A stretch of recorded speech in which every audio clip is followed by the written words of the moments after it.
नमस्ते सभी विद्यार्थियों को लॉर्ड तिरुपति महाविद्यालय की ऑनलाइन क्लास में सभी का स्वागत है। आज अपन बीए द्वितीय वर्ष की दूसरी ऑनलाइन क्लास प्रारंभ करने जा रहे हैं।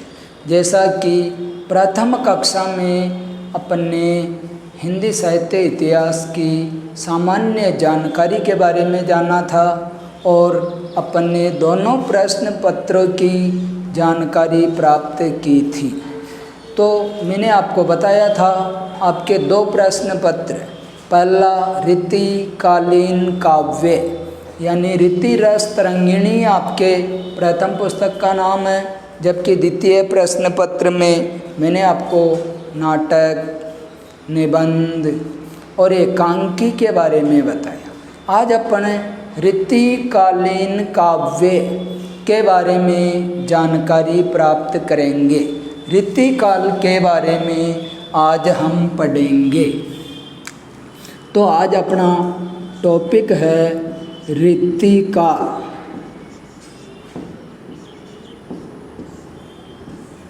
रीतिकाल का समय 1700 से 1900 विक्रम संवत माना गया है।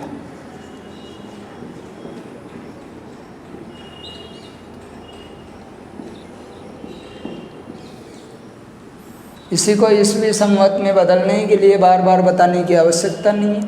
पहले ही मैंने आपको बता दिया कि विक्रम संवत और ईस्वी संवत में 57 वर्ष का अंतर होता है। अब रीतिकाल 1700 से 1900 का जो समय माना गया है, रीति से तात्पर्य, रीति का अर्थ होता है तरीका, या अपन कह दे शैली, या अपन कह दे प्रकार। यानी रीतिकाल में एक अलग ही काव्य रचना कवियों के द्वारा लिखी जाने लग गई। रीतिकाल तक आते आते जो कवि लोग थे वो आश्रयदाताओं के पास रहने लग गए, क्योंकि रीतिकाल में अपने देश में भी एक रूपता का अभाव था, एक छत्र शासन नहीं था। मुगल काल पतन की ओर जा रहा था और सामंतवादी युग प्रारंभ हो चुका था।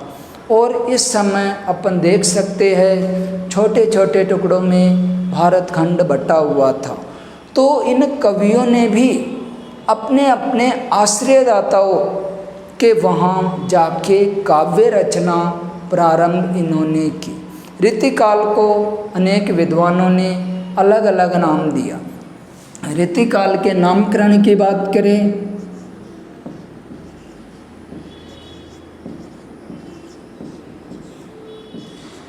तो रीतिकाल को कलाकाल भी कहते हैं।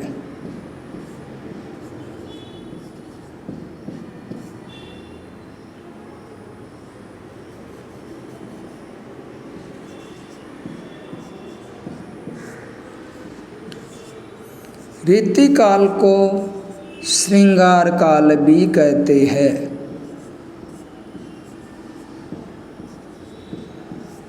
रीतिकाल को अलंकृत काल भी कहते हैं।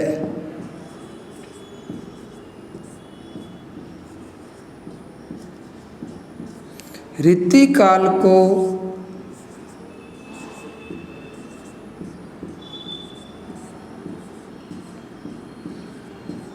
श्रृंगार रीतिकाल भी कहते हैं और रीतिकाल को रीतिकाल भी कहते हैं। ये रीतिकाल के अन्य नाम हैं। अपन कहे रीतिकाल कलाकाल तो भी बात एक ही है, श्रृंगार काल कहे तो भी बात एक ही है, अलंकृत काल कहे तो भी बात एक ही है, श्रृंगार रीतिकाल कहे तो भी बात एक ही है, रीतिकाल कहे तो भी बात एक ही।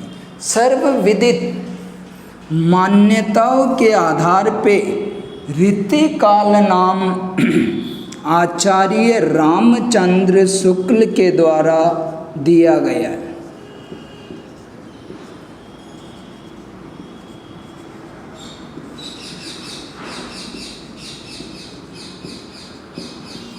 यानी आचार्य रामचंद्र शुक्ल के द्वारा जो नामकरण किया गया है, उन्होंने रीतिकाल नाम दिया। आज हम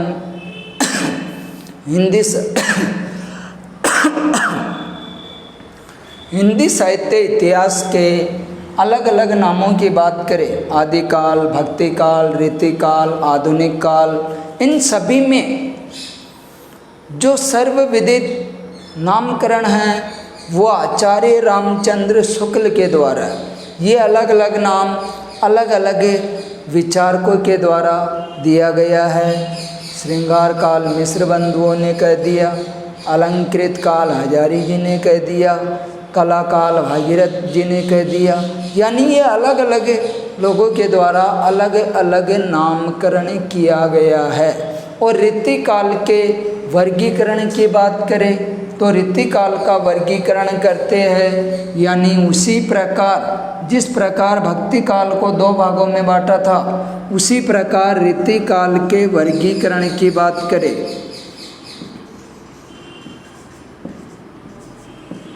रीतिकाल का वर्गीकरण हम 3 भागों में कर सकते हैं।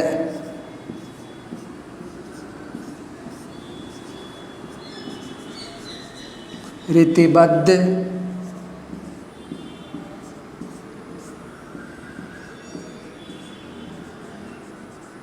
रीतिसिद्ध,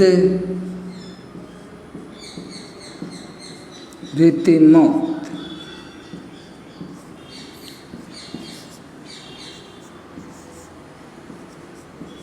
ये उसी प्रकार जिस प्रकार आदिकाल हो या भक्ति काल हो, रीतिबद्ध काव्य, रीतिसिद्ध काव्य, रीतिमुक्त काव्य। अब ये जानकारी अपने को प्राप्त करनी है, सर रीतिबद्ध कौन सा है, रीतिसिद्ध कौन सा है, रीतिमुक्त कौन सा है।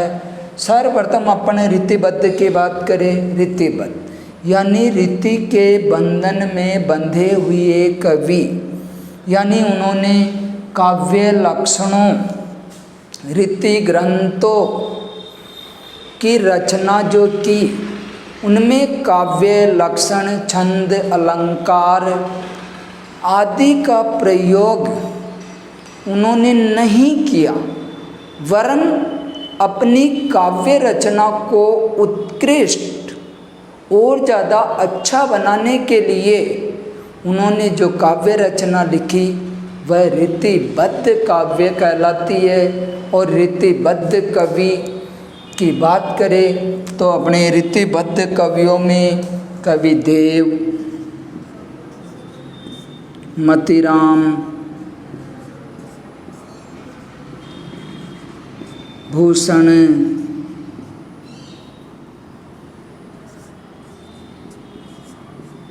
केशव, भिखारी दास,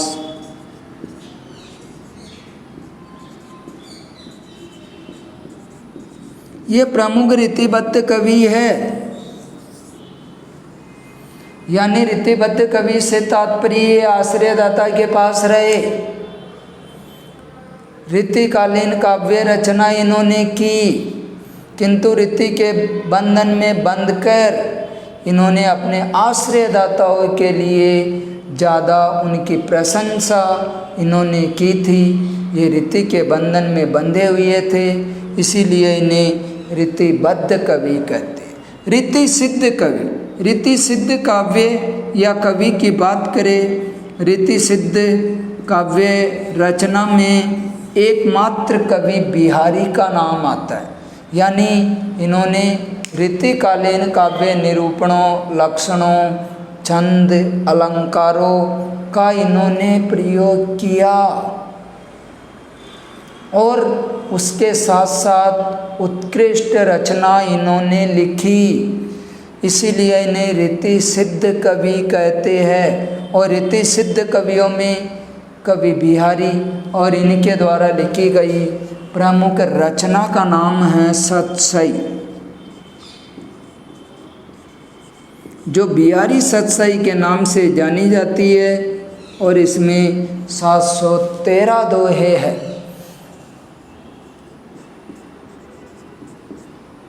कवि बिहारी के बारे में काफ़ी बातें प्रचलन में हैं। कवि बिहारी जयपुर के महाराजा जय सिंह के दरबारी कवि थे। एक बार कहा जाता है कि जयपुर महाराजा अपनी नई नवेली दुल्हन के साथ रंगमहल में चले गए। उन्होंने अपना सारा राजकार्य छोड़ दिया। अब किसी भी दरबारी कवि में ये हिम्मत नहीं थी कि वो जाके राजा साहब को कहे कि अपनी शासन व्यवस्था को देखे। जय सिंह भी काफ़ी विद्वान थे, तो कवि बिहारी जी ने एक दोहा लिख के भेजा कि नहीं पराग नहीं मधुर मधु, नहीं विकास इही काल, अली कली ही सो बंध्यो, आगे कौन हवाल। इस दोहे को महाराजा ने पढ़ा और तुरंत अपने राज कार्य में वो लग गए और कवि बिहारी को उन्होंने प्रोत्साहित किया कि आप मुझे इसी प्रकार के दोहे लिख के देना और इसी प्रकार के दोहे लिखते रहना। उनको प्रत्येक दोहे पे एक सोने की मुहर दी जाती थी, ऐसा कहा जाता है। और कवि बिहारी ने जो काव्य रचना लिखी, इनकी एकमात्र काव्य रचना बिहारी सतसई, और एकमात्र काव्य रचना बिहारी सतसई में 713 दोहे थे। ध्यान रखना, सतसई कवि बिहारी के अतिरिक्त अन्य कवियों ने भी लिखी है। सतसई मतीराम जी ने लिखी है,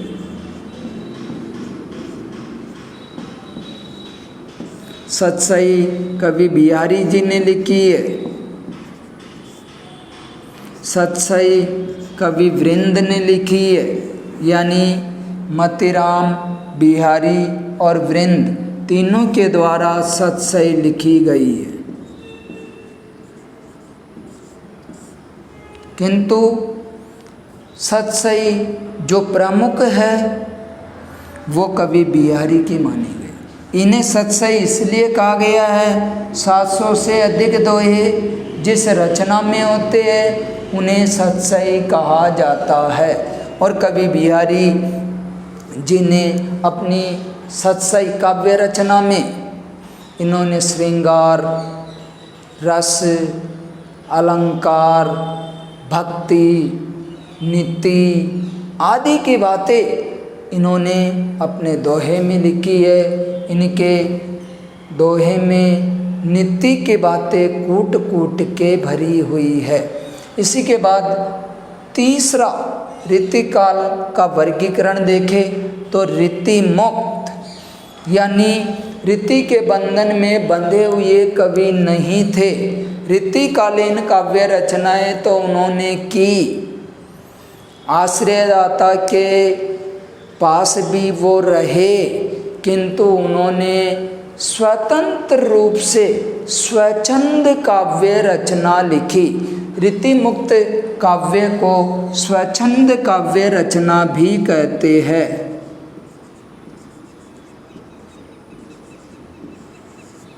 यानी इन्होंने अपनी प्रेमिका के रूप में ईश्वर के रूप को देखा। अपने प्रेमिका के रूप में किसके रूप को देखा? ईश्वर के रूप को देखा। और उन्होंने काव्य रचना लिखी जिसमें प्रमुख रूप से वियोग,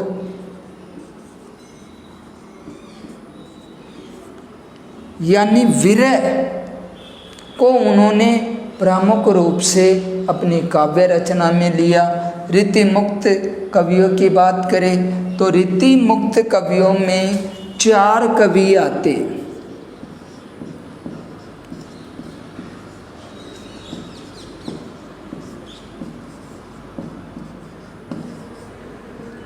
नंबर 1 घनानंद,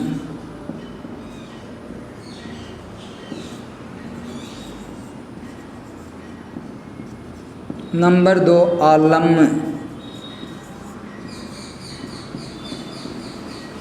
नंबर 3 बौधा,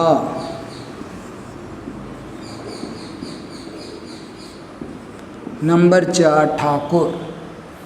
यानी ये चारों कवि रीति मुक्त कवि कहलाते हैं। रीति मुक्त कवियों में घनानंद, आलम, बोधा और ठाकुर। घनानंद को प्रेम की पीर का कवि कहते हैं। घनानंद की प्रेमिका का नाम सुजान था। आलम भी रीति मुक्त कवि है। आलम एक सेक रंग रेजिन से प्रेम करता था, जबकि बोधा और ठाकुर भी रीति मुक्त कवि के रूप में माने जाते। तो अपन ने रीति काल का वर्गीकरण देखा। रीति काल का वर्गीकरण 3 भागों में है: रीतिबद्ध, रीति सिद्ध, रीति मुक्त। रीतिबद्ध कवियों में देव, मतिराम, भूषण, केशव, भिखारीदास, जसवंत सिंह आदि आदि है। रीति सिद्ध कवियों में आपको ध्यान रखना है एकमात्र कवि बिहारी है। और रीति मुक्त कवियों में 4 कवि है: घनानंद, आलम, बोधा, ठाकुर। रीतिबद्ध कवियों में केशवदास जो आचार्य कवि भी माने जाते। विद्वानों में मतभेद है, कुछ विद्वान इन्हें कवि मानते, कुछ इन्हें आचार्य मानते। कवि केशवदास की संवाद योजना अति प्रसिद्ध है। यानी इनकी संवाद योजना, संवाद का मतलब होता है वार्तालाप, यानी आपसी बातचीत। इन्होंने अपनी काव्य रचना रामचंद्र चंद्रिका जो इनके द्वारा लिखित ग्रंथ है, उसमें संवाद योजना का बहुत ही अच्छा परिचय इनके द्वारा दिया गया। अपनी काव्य रचना रामचंद्र चंद्रिका में इन्होंने जो संवाद लिखे, उनमें एक संवाद की बात करें अपन, हनुमान जी और रावण दोनों का वार्तालाप कि रे कपि कौन तू, अक्ष को घातक दूत बलि रघुनंदन जू को रघुनंदन त्रिशिरा खर दूषण भूषण भूको। यानी इन्होंने बहुत कम शब्दों में इन्होंने संवाद, यानी ये अपने पाठ्यक्रम में भी है कि रे कपि, कपि कहते हैं वानर को। यानी रावण हनुमान जी से कहता है, जब हनुमान जी को बंदी बना के रावण के दरबार में ले जाया जाता है, रावण हनुमान जी से पूछता है कि रे कपि कौन तू, कि हे वानर तू कौन। तो हनुमान जी के द्वारा उत्तर दिया जाता है कि अक्ष को घातक दूत बलि रघुनंदन जू को, यानी तुम्हारे पुत्र अक्षय कुमार को मारने वाला हूँ मैं, और मैं प्रभु श्री राम जी का दूत हूँ। यानी इनकी संवाद योजना अति प्रिय मानी गई है। ये अपन ने वर्गीकरण में 3 भाग देखे, जबकि नामकरण में कला काल कहते हैं, श्रृंगार काल कहते हैं, अलंकृत काल कहते हैं, रीति श्रृंगार काल कहते हैं, रीति काल कहते हैं। ये 5 नाम रीति काल के ही नाम माने गए हैं। और रीति काल का समय 1700 से 1900 विक्रम संवत माना गया है। यदि इसे ईस्वी संवत से जोड़ना चाहे तो 57 वर्ष हम कम कर देंगे दोनों तरफ। 1643 से 1843 यह आपके ईस्वी संवत हो जाएगा। और इसमें अपन रीतिकाल के वर्गीकरण, नामकरण दोनों में आज सामान्य इनकी जानकारी। अगले वीडियो में हम रीतिकाल की परिभाषा, लेखन के तौर पे इनका वर्गीकरण, लेखन के तौर पे इन कवियों के नामकरण, किन कवियों के द्वारा क्या नाम दिया गया है, ये सारा अगले वीडियो में अपन देखेंगे। और आज के इस रीतिकालीन परिचय के बारे में जो अपन ने जाना, और यहीं आज की क्लास समाप्त। बहुत बहुत धन्यवाद।